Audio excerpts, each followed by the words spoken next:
साथियों, बहुत बहुत स्वागत है आपका इस चैनल में। तो साथियों, आज एक बहुत ही छोटी सी खुशखबरी है आपके लिए, और मेरे लिए ज़्यादा है, आपके लिए भी तो है, क्योंकि आप इस खुशी से बहुत ज़्यादा जुड़े हुए हैं। तो दोस्तों, ये खुशी ये है कि ये चैनल आपका 500 सब्सक्राइबर मात्र 11-12 दिनों में पार कर गया है। और इसमें मेरे पूर्व छात्रों और वर्तमान के छात्रों, कुछ मेरे मित्रों, इन सब का बहुत ही योगदान है। मैं सबका बहुत अभिनंदन करता हूं और दिल से शुक्रिया करता हूं कि आपने इस चैनल को बहुत योगदान दिया, बहुत सपोर्ट किया, बहुत सारा प्यार मिल रहा है, बहुत सारे फ़ोन आ रहे हैं। और साथ ही साथ दोस्तों, मैं आपसे ये आशा करता हूं कि आप इस चैनल को अभी इस छोटी खुशी तक सीमित मत करिए, इसको बहुत आगे तक जाना है। इसके बाद के मिलियन, बहुत आगे तक हमारे लक्ष्य हैं। तो 1000, फिर उसके बाद मिलियन, इस सब को हम पाएंगे और आपकी साथ बहुत ज़्यादा ज़रूरी है। बस आप मेरे साथ रहिए, मैं आपको इन सब नॉलेज के साथ साथ इस चैनल के साथ सक्सेस पाना सिर्फ आपके ऊपर है, क्योंकि अगर आप समझ रहे हैं, चीज़ों को पढ़ रहे हैं, तो मेरे लिए इससे बड़ी सफलता कुछ नहीं हो सकती। तो अगर आप सफल हो रहे हैं, बस इससे ज़्यादा मुझे कुछ नहीं चाहिए, और अपने आप ये चैनल अपने आप बढ़ जाएगा। सफल हो गए तो अपने आप ये चैनल बढ़ जाएगा। तो दोस्तों, इस आशा के साथ मैं अगले वीडियो के साथ आया हूँ, जो कि है प्रकाश पर। तो प्रकाश पर जो वीडियो है, उसमें आपने देखा था कि मैंने परावर्तन अपवर्तन के बारे में बताया था साथियों। उसमें मैंने ये बताया था आपको कि कैसे परावर्तन से क्वेश्चन आते हैं, अपवर्तन से आते हैं, प्रकाश से संबंधित, वेग से संबंधित क्या क्वेश्चन आते हैं, कैसे नापा जाता है। अब कुछ दर्पण से संबंधित क्वेश्चन है, तो दर्पण में क्या पूछा जाता है उसको हम लोग समझेंगे। तो दर्पण में साथियों क्या समझा जाता है, सबसे ज़्यादा पहले इंपॉर्टेंट समतल दर्पण, अवतल दर्पण, उत्तल दर्पण सब समझेंगे हम लोग। तो आइए स्टार्ट करते हैं, ज़्यादा देर नहीं करते। समतल दर्पण में क्या होता है, वक्रता त्रिज्या इसकी याद रखिए, इसकी अनंत होती है। वक्रता त्रिज्या क्या होती है, इसकी अनंत होती है। ठीक है, वक्रता त्रिज्या मतलब फोकस दूरी जो होती है, वो भी एक तरीके से कह सकते हैं, वो कहाँ होती है, अनंत हो, क्योंकि वक्रता त्रिज्या f का क्या होती है, जस्ट दुगना होती है। ठीक है, तो एक ये याद रखिएगा, इसकी वक्रता त्रिज्या क्या होती है, अनंत होती है। अब समतल दर्पण में एक तथ्य इंपॉर्टेंट जो आता है, ये समतल दर्पण है, होता क्या है इसमें, एक सिरे पर क्या होती है भैया, पॉलिश होती है, दूसरे साइड पर हम देख सकते हैं। अगर ये पॉलिश नहीं होगी तो आर पार कुछ नहीं दिखेगा। ठीक है, शायद कुछ हल्की फुल्की पॉलिश वजह से कुछ दिख जाए, लेकिन आर पार होगा तो कुछ दिखेगा ही नहीं। तो दर्पण मतलब पॉलिश होना जरूरी है, पहले तो याद रखिएगा। तो दर्पण में अगर एक्सिस खींचें और अगर हम वस्तु को v वेग से आगे बढ़ाते हैं, वस्तु को v वेग से आगे बढ़ाते हैं, तो प्रतिबिंब 2v वेग से आता है। ये क्वेश्चन एक बार आया था कि अगर हम 3 मीटर पर सेकंड की रफ्तार से समतल दर्पण की तरफ बढ़ें, तो हमारी प्रतिबिंब कितने वेग से हमारी तरफ आएगा, वो आएगा 6 मीटर पर सेकंड के हिसाब से। इंपॉर्टेंट तथ्य है, नोट कर लीजिए, बहुत इंपॉर्टेंट है। आइए आगे देखते हैं, इसका प्रतिबिंब बनेगा कैसा। अब भैया प्रतिबिंब बनेगा कैसा, देखने पे कैसा दिखता है, सीधा दिखता है। जितनी दूरी पे हम होते हैं, जैसे पीछे जाते हैं, उतनी दूरी पे वो बनता है, तो बराबर बनेगा।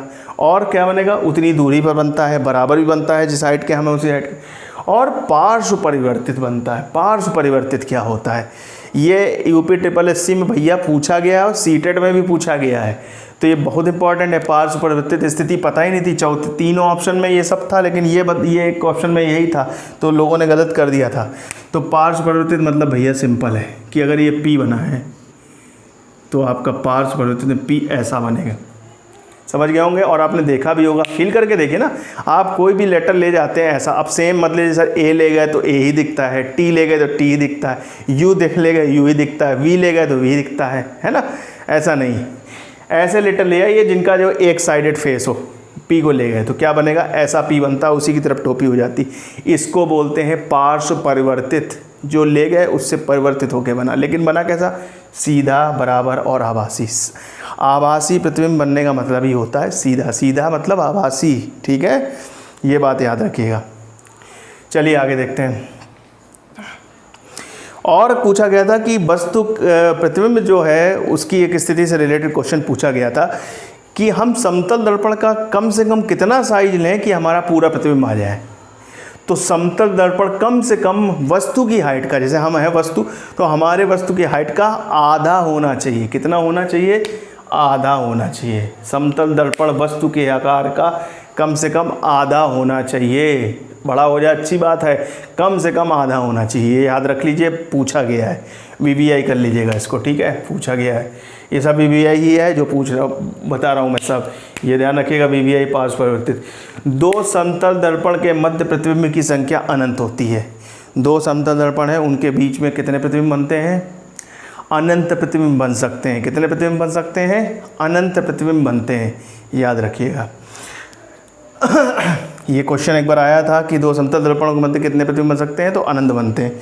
अब आगे देख लीजिए, एक क्वेश्चन जो बहुत इंपॉर्टेंट बनता है और समतल दर्पण की प्रतिबिंब की स्थिति से बहुत इंपॉर्टेंट है, वो ये तथ्य है कि यदि दो समतल दर्पण थीटा कोण पर झुके हैं, दो समतल दर्पण थीटा कोण पर झुके हैं, एक दर्पण ये हुआ और एक दर्पण ये हुआ, ये दोनों दर्पण थीटा कोण पर झुके हैं, तो प्रतिबिंब की स्थिति क्या होगी?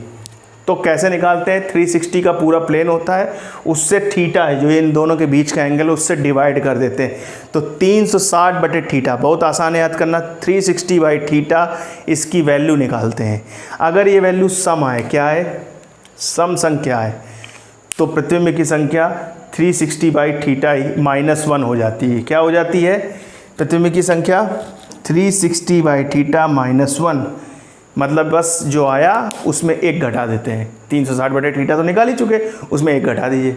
ठीक, कैसे? एग्जांपल देखिए, यदि अगर थीटा 30 डिग्री है तो 360 में 30 का भाग दीजिए, कितना आएगा? 12 आएगा। 12 कैसा होता है? सम होता है। 12 कैसा होता है? सम होता है। तो प्रतिबिंब की संख्या क्या 12 होगी? नहीं, 360/थीटा -1। प्रतिबिंब कितने होंगे?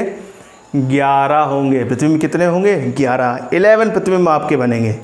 बहुत सिंपल है। अब आ जाइए विषम वाला केस कि अगर 360/थीटा क्या हो? विषम हो। विषम में दो बातें कि अगर आपकी वस्तु इस जो थीटा कोण है ना, इसके समद्वि भाजक पर हो, मतलब इनके बिल्कुल बीचों बीच हो, मतलब यहाँ से अगर गैप देखें 30 डिग्री, यहाँ से भी देखें गैप 30 डिग्री, कोण के थीटा कोण के समद्वि भाजक पर हो और इक्वेशन ना हो, तब क्या प्रतिबिंब बनते हैं? ठीक है, तो समद्वि भाजक जब थीटा के समद्वि भाजक पर ना हो तो प्रतिबिंब बनेंगे 360/थीटा, मतलब आपको एक घटाने की जरूरत ना हो, नहीं होगी।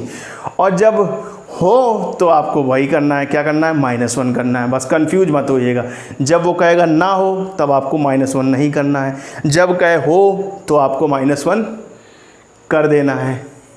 समझ में आ रहा? जब कहे ना हो तो आप एक घटाइए ही नहीं, और जब कह दे हो समद्वि भाजक पर तो आप एक घटा दीजिए। तो एग्जांपल जैसे मैं 40 डिग्री ले लूँ, क्या ले लूँ? 360 को 40 डिग्री ले लूँ, तो कितना आएगा? 9। 9 कैसा होता है? विषम। तो अगर समद्वि भाजक पर कह रहा नहीं है तो आंसर 9 हो जाएगा, और कहते समद्वि भाजक पर है तो आंसर क्या हो जाएगा? 8 हो जाएगा। प्रतिबिंब बहुत सिंपल है, देखिएगा करके, बहुत आसान है। तो आंसर क्या हो जाएगा इसका? 360/थीटा -1, दैट इज़ 9 - 1, 8 आ जाएगा इसका आंसर। ठीक है। अब एक चौथा केस, मान लीजिए कभी ऐसा भी तो हो सकता है कि ये फ्रैक्शन आ जाए, भिन्न आ जाए, जैसे कि थीटा हमने ले लिया 50, तो कितना आएगा बताइए? 7.2 आ जाएगा। कितना आ जाएगा? 7.2। तो आंसर क्या देंगे? सम भी नहीं रहा, तो आंसर क्या हो जाएगा? पूर्णांक। तो पूर्णांक 7.2 का पास का पूर्णांक कौन है? पूर्णांक मतलब पूर्ण संख्या, 1 2 3 4 5 6 7, 0 1 2 3 4 5 6 7, तो क्या है पूर्णांक पास का? 7। तो प्रतिबिंब की संख्या कितनी होगी? 7। तो आपका आंसर क्या हो जाएगा? 7 हो जाएगा। क्या हो जाएगा? 7। आइए आगे देखते हैं। यदि समतल दर्पण को थीटा कोण से घुमाते हैं, यदि समतल दर्पण को किससे घुमाते हैं? थीटा कोण से घुमा दें। समतल दर्पण को लिया ऐसे था, उसको थीटा कोण से किसी घुमा दिया, तो परावर्तित किरण जो है वो 2 थीटा से घूम जाती है। कितने से घूम जाती है? 2 थीटा से घूम जाती है। ये याद रखिएगा, थीटा से नहीं घूमती, कितने से घूम जाती है? 2 थीटा से। एक बार क्वेश्चन आया था कि अगर हम किसी समतल दर्पण को 30 डिग्री से घुमा दें तो परावर्तित किरण का क्या होगा? कितने डिग्री से घूम जाएगी? 60 डिग्री से। कितने से घूम जाएगी? 60 डिग्री से। ये बात याद रखिएगा कि यदि समतल दर्पण को हम थीटा कोण से घुमाते हैं तो परावर्तित किरण 2 थीटा से घूम जाएगी। इस पे क्वेश्चन आया हुआ है, VVI कर लीजिए, ये बहुत बार पूछा गया है। ये सब तथ्य इंपॉर्टेंट ही लेके आया हूँ। आगे आइए देखते हैं गोली दर्पण। गोली दर्पण क्या होते हैं? 2 होते हैं आपके, एक गोली दर्पण, एक गोले के भाग से दो दर्पण काटे गए। कैसे काटे गए कि एक में अंदर की तरफ पॉलिश नहीं करी और दूसरे में अंदर की तरफ पॉलिश कर दी। जो अंदर गोलाई वाला पार्ट है वहाँ देख रहे हो, यहाँ पॉलिश नहीं करी गई और इसमें पॉलिश कर दी गई। तो इसको बोलते हैं अवतल दर्पण, इसको बोलते हैं उत्तल दर्पण। इंग्लिश में इसको कॉन्वेक्स और कॉनकेव बोलते हैं, ठीक है ना। तो अवतल दर्पण, उत्तल दर्पण पहले तो पहचानना सीखिए। पॉलिश जिसमें बाहर की तरफ, क्वेश्चन यही बन जाता है कि वह कौन सा दर्पण है जिसमें पॉलिश अंदर की तरफ होती है, गहराई वाले, मतलब गोली भाग में, गोली अंदर के भाग में जब पॉलिश होती है तो वो कौन सा है, उत्तल दर्पण। बाहर के भाग में होती है तो कौन सा होता है, अवतल दर्पण। और एक ट्रिक याद करिए, इनका उपयोग पूछा जाता है कि वो पूछा जाएगा सेविंग बनाने में कौन सा दर्पण यूज़ करते हैं, गाड़ी की हेडलाइट में कौन सा दर्पण यूज़ करते हैं, गाड़ी के साइड मिरर में कौन सा दर्पण यूज़ करते हैं। तो उस पे तथ्य क्वेश्चन आते हैं, आइए देखते हैं। तो उसकी एक इंपॉर्टेंट ट्रिक याद रखिए, ये जो दर्पण है वो बड़ा देखने में यूज़ होगा। किस में यूज़ होगा, बड़ा देखने में। कोई चीज़ बड़ा देखनी है तो उसके लिए यूज़ होगा। और ये किस में यूज़ होगा, छोटा देखने में यूज़ होगा। किस में यूज़ होगा, छोटा देखने में यूज़ होगा। तो उपयोग क्या है, अब पढ़ लीजिए। सेविंग वाले को के पास जाएंगे तो क्या है, उसको क्या दिक्कत होनी चाहिए, आपका चेहरा इतना दिखे ताकि वो दाढ़ी बनाने में शीशे में तो उसको दिक्कत हो, या हमको देखने में दिक्कत हो। कैसा दिखना चाहिए, बड़ा। तो सेविंग बनाने में डॉक्टर आपके कान के अंदर देख रहा है दर्पण में कि क्या कान के अंदर है, ऐसे मच, तो कान के दर्पण की जो अंदर गहराई है वो कैसी दिखनी चाहिए, गहरी, बड़ी। तो बड़ा देखने के लिए क्या करेगा, डॉक्टर भी यूज़ करते हैं इसको। सोलर कुकर, सूर्य की किरणें कहाँ से आती हैं, अनंत से आती हैं। और अनंत का जो प्रतिबिंब है, अभी मैं बताऊंगा कहाँ बनता है, फोकस पर बनता है। तो अगर किसी वस्तु को गर्म करना है तो आ रही सूर्य की अनंत से किरणों को कहाँ पर फोकस करें, एक वस्तु पे फोकस करें ताकि वो फोकस होकर गर्म हो जाए। तो कैसा दर्पण यूज़ करना चाहिए, अवतल दर्पण। तो ये पूछा गया था कि सोलर कुकर के लिए कौन सा दर्पण यूज़ करते हैं, अवतल दर्पण। बहुत इंपॉर्टेंट है। टॉर्च, जो टॉर्च है, तो टॉर्च से क्या होना चाहिए, रोशनी एक पतली सी लाइट निकले, नहीं, टॉर्च से क्या, रोशनी फैलती हुई निकलनी चाहिए, बड़ा हुआ दिखे ताकि, तो क्या होगा, अवतल दर्पण।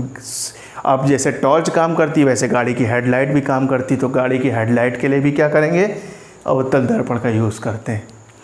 लेकिन जब साइड मिरर की बात होती है गाड़ी की, तो कैसा दिखना चाहिए, साइड मिरर पे छोटी छोटी गाड़ियाँ सब दिख जाएँ, जैसे 4 गाड़ियाँ सब दिख जाए। अब एक इतना बड़ा ट्रक इतना बड़ा दिख गया तो क्या होगा, आपको दिखेगा ही नहीं, आप भी डर जाएंगे क्या चला आ रहा है। तो कैसा दिखना चाहिए, छोटा। तो छोटे के लिए क्या करें, उत्तल दर्पण। तो उत्तल दर्पण का उपयोग कहाँ होता है, गाड़ी के साइड मिरर पे, गाड़ी के साइड मिरर पे, जो साइड मिरर होता है ना जिसमें देखते हैं, तो गाड़ी के साइड मिरर पे यूज़ होता है। कई बार पूछा गया है क्वेश्चन, बहुत इंपॉर्टेंट है। आइए अब स्थितियाँ देख लेते हैं कि अवतल दर्पण पे प्रतिबिंब कैसे मैं देखिए किरण नहीं बनाया हूँ कि ऐसे किरण जाती है, सबको मालूम, फिर दूसरी फोकस जाती, वापस आती। आप स्थितियाँ याद रखिए, उससे क्वेश्चन आता है। आपसे किरण नहीं बनवा रहा कोई वहाँ पर, ठीक है। तो ऑब्जेक्टिव देखिए कैसे बनता है कि वस्तु अनंत पर है, वस्तु कहाँ है, अनंत पर, वस्तु दिखाई नहीं मैंने, ठीक। तो उसका प्रतिबिंब कहाँ बनता है, फोकस पर बनता है। कहाँ बनता है, फोकस पर। और इसका उल्टा भी याद रखिएगा, आखिरी बार जब वस्तु अब फोकस पे होगी तो प्रतिबिंब कहाँ बनेगा, अनंत पर बनेगा, ठीक। बस इन दोनों चीज़ों को याद रखिए। तो आप खुद समझदार हैं, जब वस्तु अनंत पर थी तो वस्तु फोकस पर, प्रतिबिंब फोकस पर था, और जब वस्तु फोकस पर पहुंची प्रतिबिंब अनंत पर भाग गया। तो हो क्या रहा होगा, जब हम इधर बढ़ रहे होंगे तो प्रतिबिंब इधर ही की तरफ तो बढ़ रहा होगा, तभी तो इधर पहुँच पाएगा। तो खुद याद रखिए, जब हम इधर बढ़ते हैं तो प्रतिबिंब किधर बढ़ता है, इधर बढ़ता है। एक पोजीशन ऐसी आएगी जहाँ पर दोनों बराबर भी आ जाते हैं, एक के नीचे एक आ जाते हैं। तो यही दोनों चीज़ें हमें याद रखनी है। तो ध्यान रखिए कैसे होगा कि जब वस्तु अनंत पर है तो प्रतिबिंब फोकस में बनेगा, बहुत छोटा बनेगा, और उल्टा बनेगा। उल्टा बनेगा तो वास्तविक बनेगा। उल्टा को क्या बोलते हैं, वास्तविक प्रतिबिंब बोलते हैं, ठीक। एफ पर बनेगा, फोकस पर बनेगा, बहुत छोटा बनेगा, वास्तविक और उल्टा बनेगा।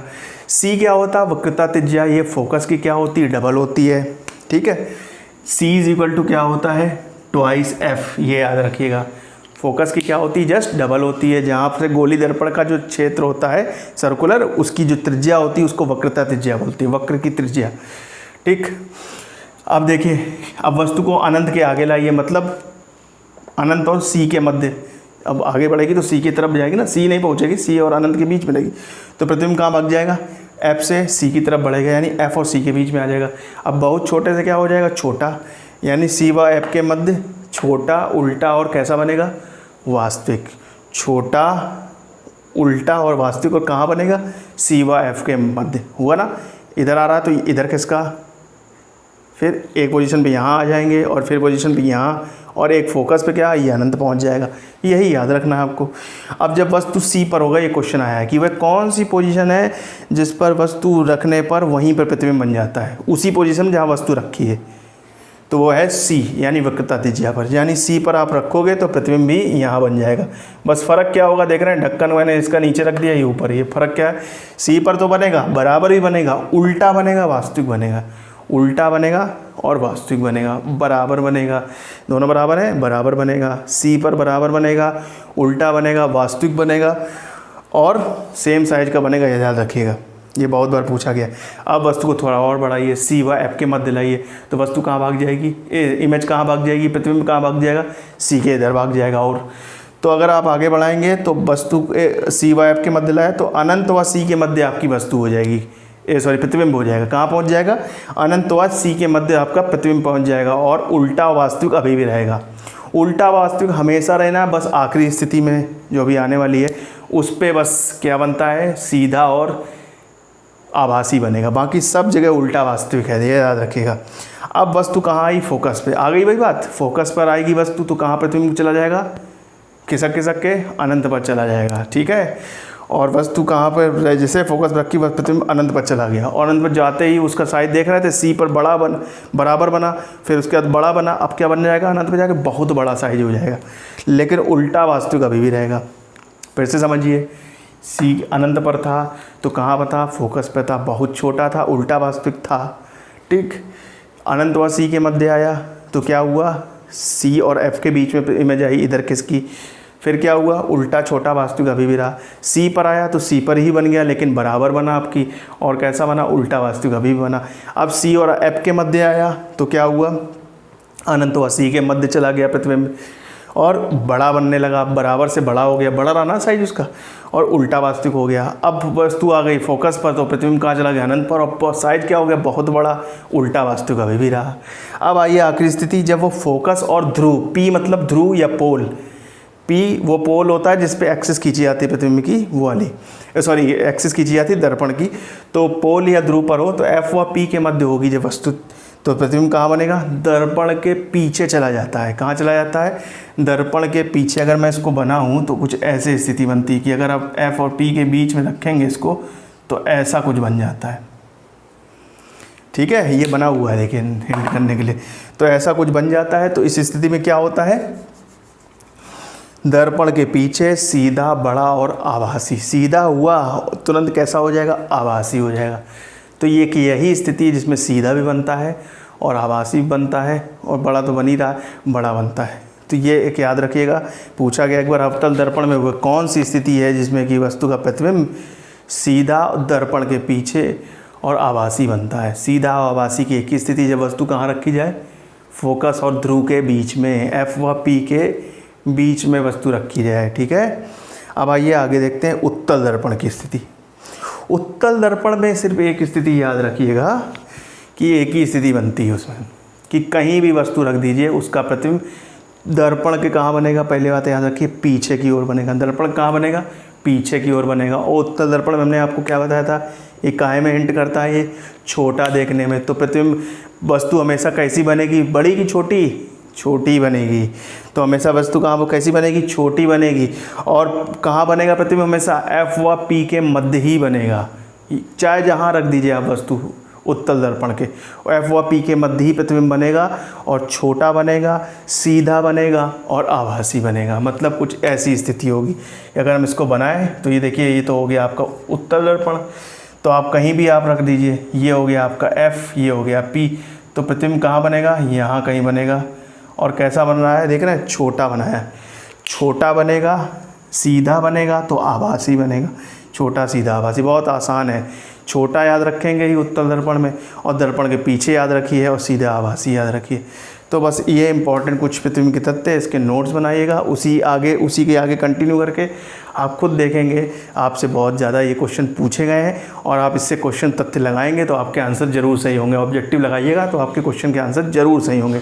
तो दोस्तों, ये पार्श्विक वाली भी स्थिति याद रखिएगा जो बना के दी है, ये सब क्वेश्चन आए हुए हैं, और दोस्तों आपसे सलाह है, इस चैनल को जितना ज़्यादा से ज़्यादा, ज्ञान कुटुंब अकेडमी मेरा चैनल है आप जानते हैं, इसको जितना ज़्यादा से ज़्यादा सब्सक्राइब करेंगे उतना ही मेरे लिए बहुत फ़ायदेमंद है, आपके लिए फ़ायदेमंद है। मैं और जी जान से मेहनत करूँगा। तो दोस्तों आखिरी में से जो मैं कहता हूँ कि माता पिता का ध्यान रखिए, अपना ध्यान रखिए, कोरोना से अपना ध्यान रखिए, और भारत माता की जय। जय हिंद, जय भारत।